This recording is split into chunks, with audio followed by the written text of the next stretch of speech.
Hi friends, welcome to Pavan stories. నేను మీ పవన్ కుమార్ పెంటు. సరికొత్త కథానికతో మీ ముందుకు వచ్చేసాను. ఈ కథానిక చాలా బాగుంటుందని నేను నమ్ముతున్నాను. కథతో ప్రయాణిస్తూ మీరు కూడా కథ నచ్చితే లైక్, కామెంట్స్ రూపంలో మీ అభిప్రాయాన్ని తెలియజేయండి. కథ పేరు జర్నీ విత్ ద టైగర్. శీర్షిక బాగుంది కదూ. కథలోకి వెళ్ళేద్దామా? వరుసగా చెరువులు వచ్చాయి. ఎక్కడికైనా వెళ్దామా అన్నాడు వరుణ్. ఓ తప్పకుండా, ఎక్కడికి వెళ్దాం మరి అని అడిగింది కళ్ళెగరేస్తూ కావ్య.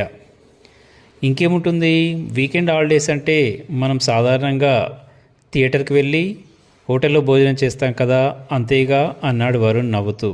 నో నో నో, నువ్వు అడిగిన దాన్ని బట్టి చూస్తే ఎక్కడికో ట్రిప్కు తీసుకెళ్లేలా ఉన్నావు అంది కావ్య. ఎగ్జాక్ట్లీ, కాకపోతే ప్లేస్ ఏంటో నువ్వే చెప్పాలి అన్నాడు వరుణ్. తప్పకుండా, ఒక్క నిమిషం అంటూ ఆలోచించింది. అనుకోకుండా తనకు పేరు గుర్తుకొచ్చింది. ఆ పేరే నేలకొండపల్లి. ఎక్కడుందా అని గూగుల్లో సెర్చ్ చేసిన తను తీరా చూస్తే అదొక దట్టమైన అరణ్య ప్రాంతంలోని ఊరది. ఛత్తీస్గఢ్కు, తెలంగాణ రాష్ట్రాలకు మధ్యన ఉన్న ప్రాంతమది.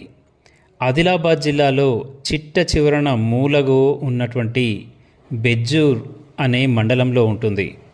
ఆ బెజ్జూర్ మండలంలోనూ మళ్ళీ దాన్ని దాటి ఓ 30-40 కిలోమీటర్లు వెళ్తే చుట్టూరా దట్టమైన అడవులు, ఎత్తైన వంకర టింకర తిరిగిన కొండలు, అందులో అందంగా ప్రవహించే ప్రాణహిత నది, ఎన్నో వైవిధ్యమైనటువంటి జంతు జీవజాలం ఉన్నటువంటి కోయగూడమది నేలకొండపల్లి.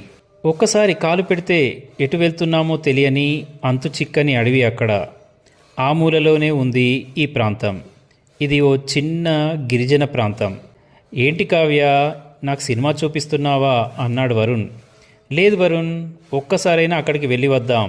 నీకు ట్రెక్కింగ్ అంటే ఇష్టమేకా, నాకు నేచర్ అంటే ఇష్టం. చక్కగా ఫోటోలు దిగుదాం, చక్కగా ఎంజాయ్ చేద్దాం. ఏంటోయ్, ఆ ప్రాంతమంతా నీకు తెలుసా అన్నాడు వరుణ్. తెలీదు, కానీ నా మనసుకు కాస్త తెలిసినట్టుగానే అనిపిస్తోంది. తీసుకెళ్తావా లేవా అంది కావ్య వరుణ్ కళ్ళలోకి సూటిగా చూస్తూ. నువ్వు రోజు చూపించే నరకం కన్నా ఆ స్వర్గంలో ప్రయాణం చేస్తే బాగుంటుందేమో అన్నాడు వరుణ్. తన తల మీద 2 మొట్టికాయలు వేస్తూ మరి బ్యాగ్ సర్దేయనా అంటూ లోపలికి వెళ్ళింది కావ్య. వాళ్ళిద్దరూ ఎంచుకున్న ప్రాంతం మామూలుది అవునో కాదో కథతో ప్రయాణిస్తే మనకు తెలుస్తుంది.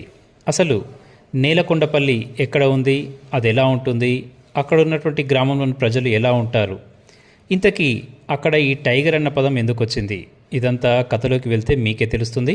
కథతో పాటు ప్రయాణం చేస్తూ ఉండండి. లైక్, కామెంట్స్ రూపంలో కాస్త ఉత్తేజపరుస్తూ ఉండండి.